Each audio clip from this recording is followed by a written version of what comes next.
Welcome to another class on sociology or the introduction to sociology. Remember, we are doing the introduction. And I have some real good authorities lined up that as sources from which to draw in this course. Um, we ended yesterday on the point of where we were, sorry, seeking to define sociology. And I did ask you to do, as part of the assessment, there are two projects. One of them is to do 10 annotated reports of 10 annotated reports. You're going to be looking at 10 definitions and do the annotated report, and you're going to coin a definition. You're going to create one. So there will be 11 definitions. The last one must be created by you. Okay.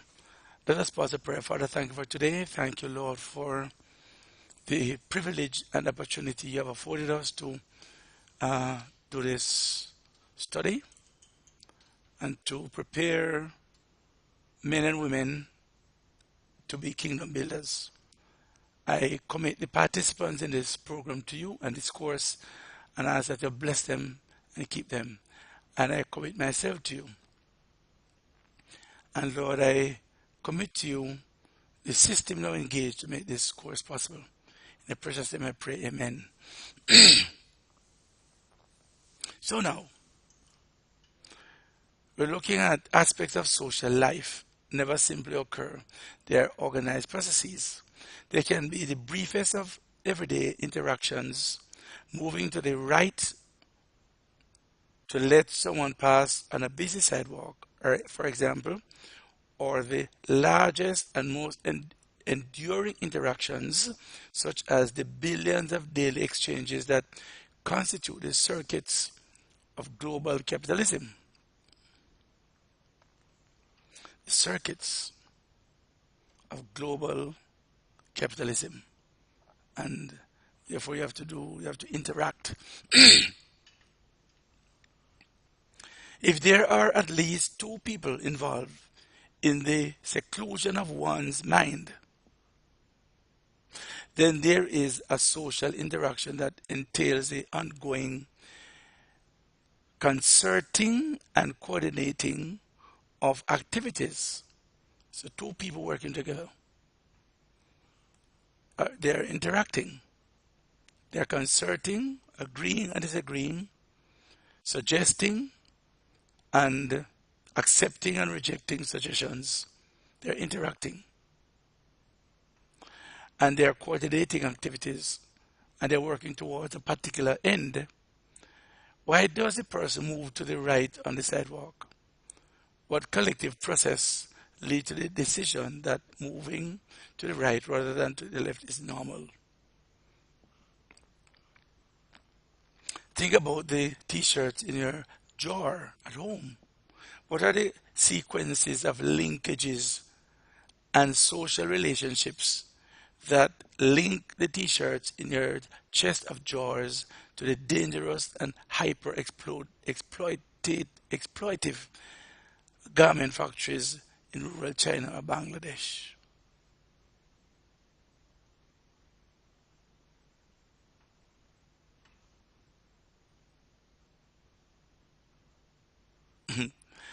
These are the type of questions that point to the unique domain and puzzles of the social that sociology seeks to explore and understand. There's a sociology has to do with that social interaction of people. And ology has to do with the study of it, the scientific study of it. Sociology study all aspects and levels of society. And people make up society. And society is made up of people and institutions. Institutions are made by people. A society is a group of people whose members interact, reside in a definable area, Say, for example, Jamaica. And then you have sub areas in Jamaica. Say Spanish Town or Kingston or Mandeville and so on. But Jamaica is a definable area. And therefore, in a general sense, we share a Jamaican culture.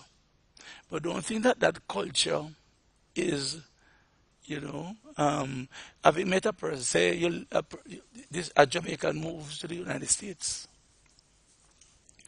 and people who live in the United States meet this Jamaican, and he behaves a certain way and talks a certain way. It would not be wise to use that one Jamaican to determine the culture of Jamaica or all Jamaicans. Because although we share a Jamaican culture, there are a number of subcultures in Jamaica, like Rastafarianism is a subculture. So don't think that because you have met Bob Marley and you have listened to his music, I love his music, don't think that because you have met him, you can use him, and of course he was a Jamaican, you can use him to define the Jamaican culture. But Bob Marley did not, and his descendants and his children and so on, who live after him, don't define the Jamaican culture. Jamaican culture is far more complex. And I hate Rastafarianism and that lock here thing. I don't love it. And the majority of Jamaicans don't lock their hair. I have met people, foreigners, who have confessed that they thought that all Jamaicans look like Bob Marley. The majority of us don't look like him, and we don't lock our hair. So, one has to be careful of one concludes or one draws a conclusion. Having met someone from another country and culture, you draw the conclusion of the people of that culture from which a person has come. A culture includes the group's shared practices, the group's shared practices, values, beliefs. We're a Christian country. The majority of Jamaica, the overwhelming majority of Jamaicans. I'm not saying they're saved in the strict biblical orthodox sense of the word, but they're Christians, and if you trouble God, you trouble them. If you trouble Jesus, you trouble them. But there are still a few who curse Jesus, and you have atheists here, minor 0.001 or 2%. But we do have a person who a foreigner who meets one of these persons who claims to be an atheist has to be very careful. If he draws the conclusion that Jamaicans don't believe in Jesus or God, he's going to be very, very wrong. Very, very wrong. Because the majority, 99.9% of Jamaicans believe in Jesus and believe in God and church. And in that broad umbrella, you can call them Christians. You're Christians under that broad umbrella. But then you're going to have a breakdown because Christianity goes deeper than that. They're Christian in terms of the Christian culture. They believe in God, they believe in the Bible. And now and again they might read the Bible. And they might even visit church when there's a funeral or wedding or Christmas time or Easter. But they're not Christian in the sense that they're saved. So they still live in sin openly. So we have to understand that. So we talk about shared beliefs. Christianity is one such beliefs that we share in Jamaica. Norms and artifacts. One sociologist might analyze video of people from different societies as they carry on everyday conversations to study the rules of polite conversation from different world cultures.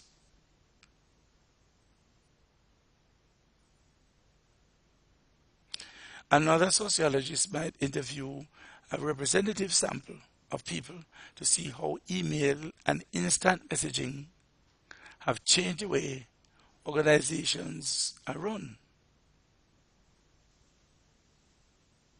Yet another sociologist might study how migration determined the way in which language spread and changed over time.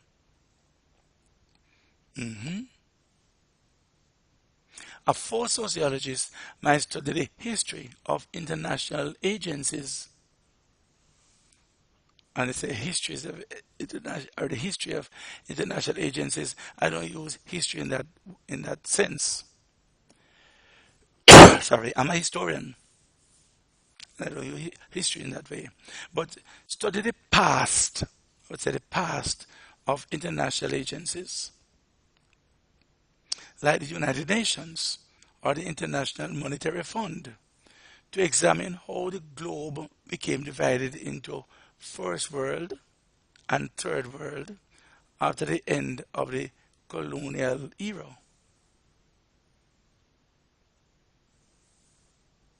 You know, this is a First World and Third World. There is no Second World. It has a Second World. And if there is First and Third, there has to be a Second. Jamaica is considered and is a Third World country. Jamaica is not a First World country. But there are countries that would not be among the group of 8. Those are top producing countries, wealthy countries. And maybe it is larger than the group of 8 now. I'm not sure if it is still a group of 8 or the group of a larger number. But there are approximately in excess of 200 nation states in the world. And I'm saying there are a large number of countries with a higher level of living and living standards than Jamaica. And they're not in that group.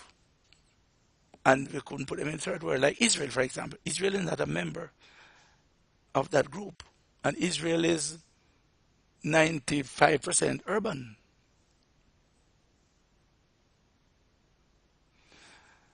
And there are other countries like that. Canada is now among them. There was a time when Canada was not among them. But that is how it is.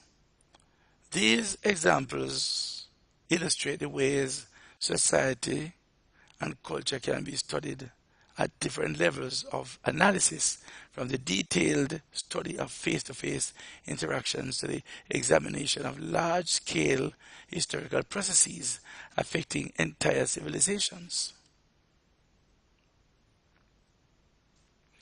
So, studying countries or culture and societies or the study of them is done at different levels. You have the detailed study of face-to-face interactions to the examination of, you have that, and you also have the large-scale historical processes affecting entire civilizations. So, and that does not deal with the examination of large-scale historical processes affecting entire civilizations is different from, you're going to find that there isn't a breakdown of a detailed examination of every little thing. The face-to-face is more detailed. It is common to divide these levels of analysis into different gradations based on the scale of interaction involved. As discussed in later chapters, sociologists break the study of society down into 4 separate levels of analysis. Very important that you make note of this. Sociologists break the study of society down into four separate levels of analysis: micro, meso, macro, and global. Very important that you take note of those. That is how they do it. So you have the micro, that's minute, meso,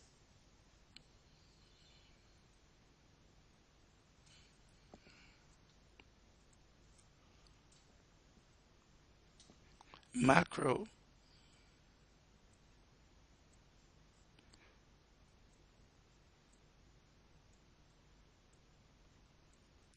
global.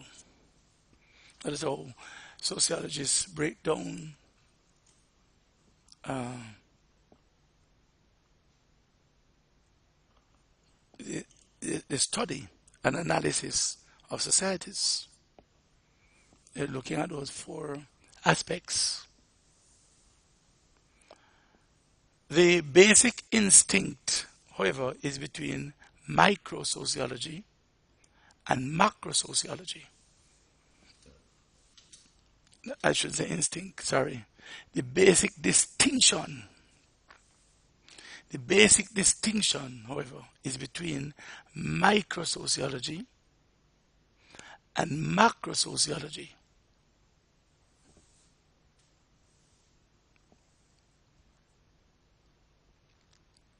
The study of cultural rules of politeness in conversation is an example of micro sociology, politeness in a conversation. And there are some broad universal principles, but you're going to find that politeness differs from culture to culture in certain ways.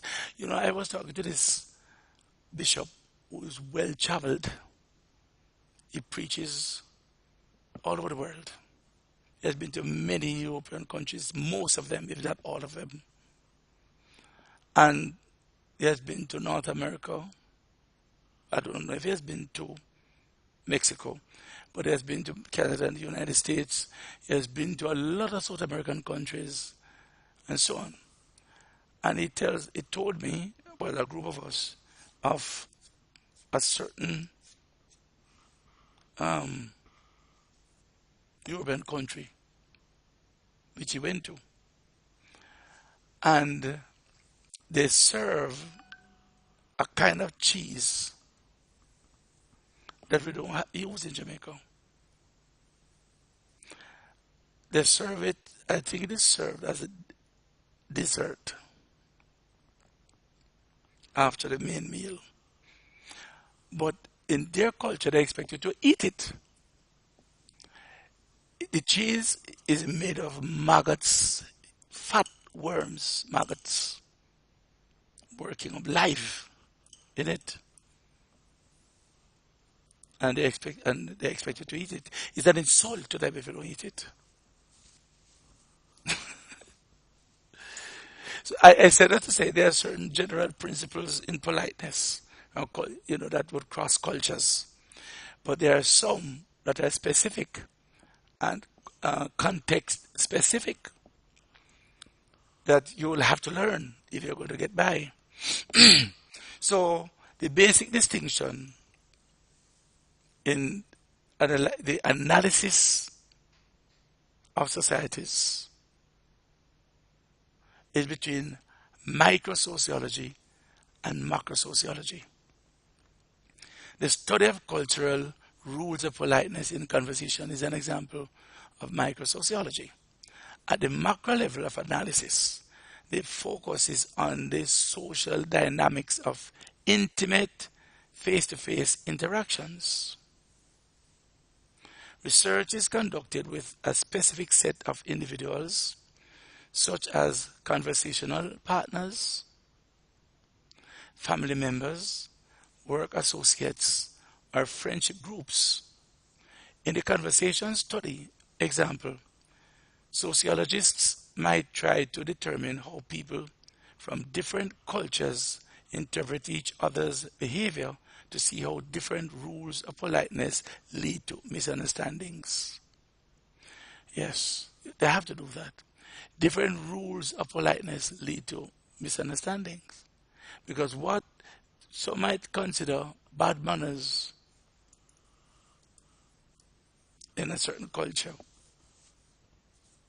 is not considered bad manners in another culture.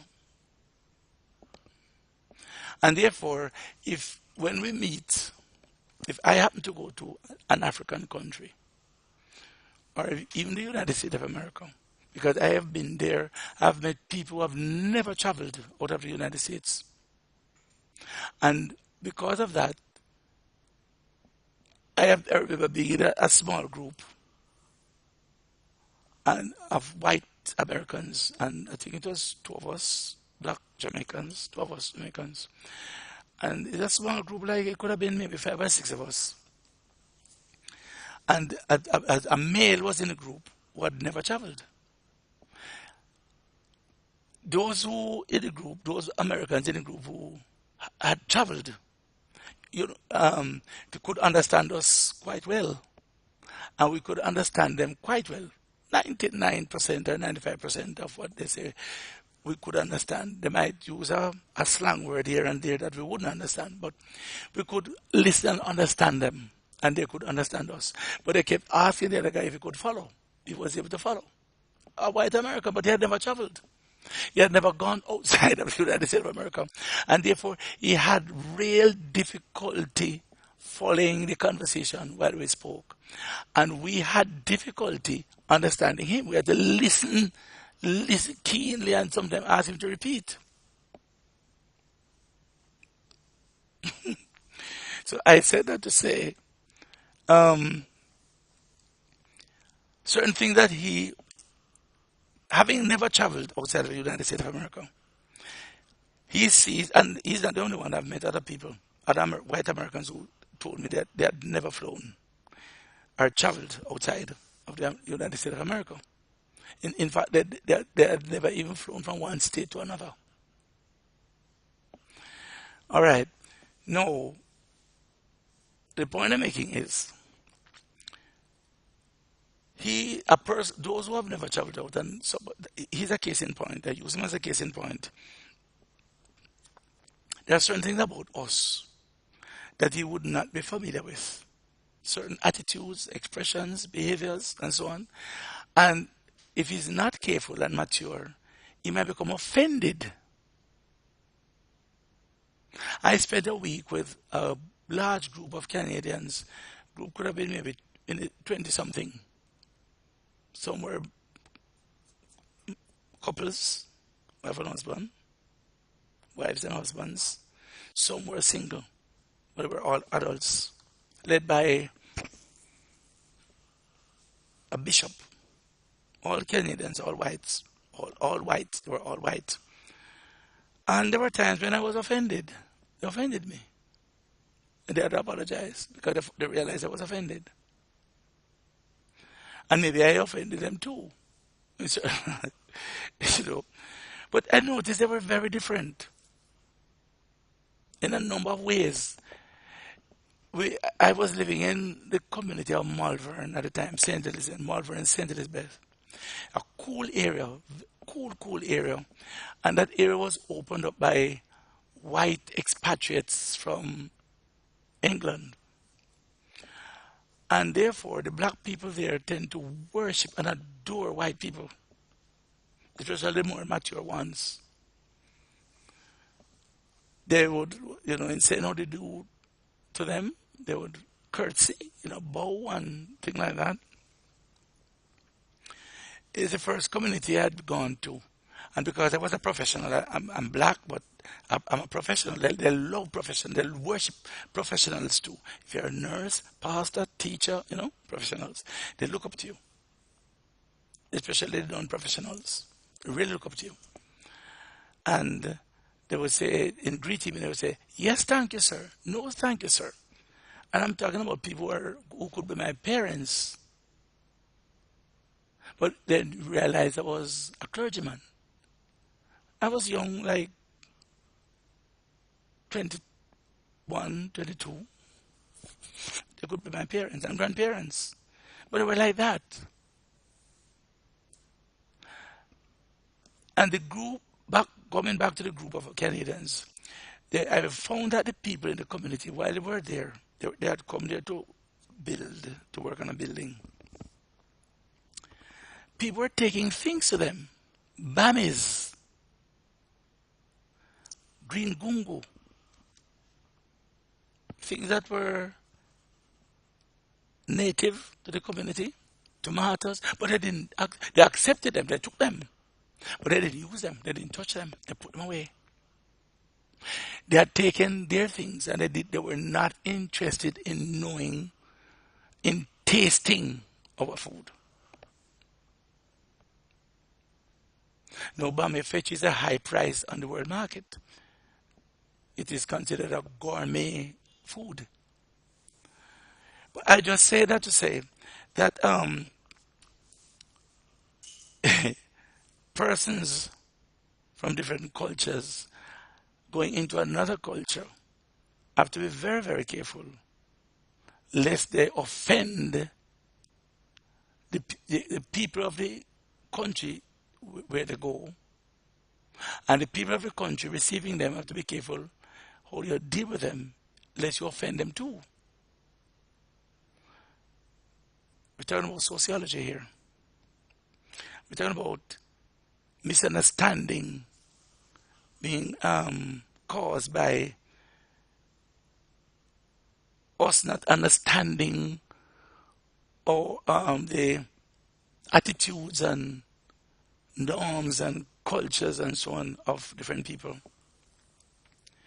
If that same misunderstanding occur consistently in a number of different interactions, the sociologists may be able to propose some generalizations about rules of politeness that would be helpful in reducing tensions in mixed group dynamics. Because there are dynamics in groups. Example, during a staff meeting or international negotiation, you notice a number of factors that have to be taken into consideration in international meetings, like a group from Jamaica acting on behalf of the Jamaican government, negotiating with the IMF, for example. Can you imagine the painstaking work that has to go into it to prevent misunderstandings and hurts and so on? It's not a simple thing. Other examples of micro level research, micro now, include seeing how informal networks become a key source of support and advancement in formal bureaucracies, or how loyalty to criminal gangs is established. How informal networks, a criminal gang would be an informal network, become a key source of support and advancement in informal bureaucracies, or how loyalty to criminal gangs is established. That's micro sociology. Macro sociology focuses on the properties of large-scale society-wide social interactions. Macro.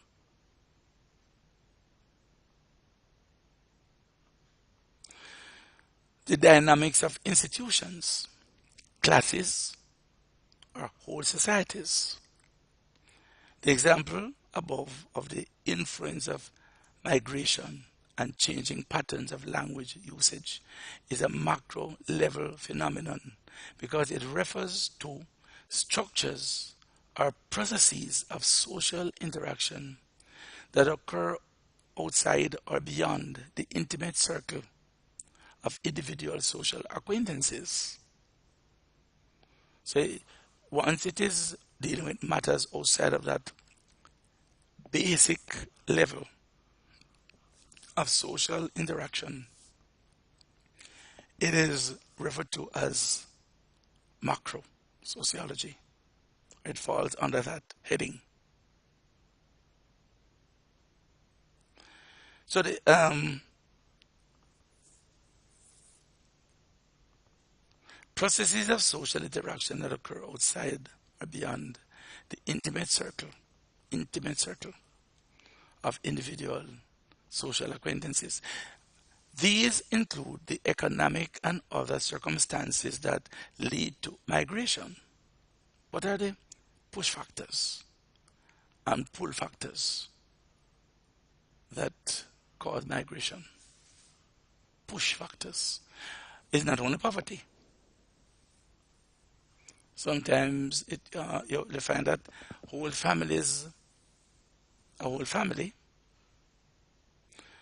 has to uproot and migrate because the husband, in most cases, it is husband, works with a multinational corporation or company. And they see where his expertise can be better used up somewhere else, outside of his country. And so they sponsor him. I've met many families working in Jamaica, living here, working here with bauxite companies, and other big companies, because they were sent or pulled or pushed by the company, especially the husband works for. Now, we'll come back to this. We have to break here. This class comes to an end. And we'll come back to it. We'll continue this discussion in the other class. God bless you. Do your reflection and email me.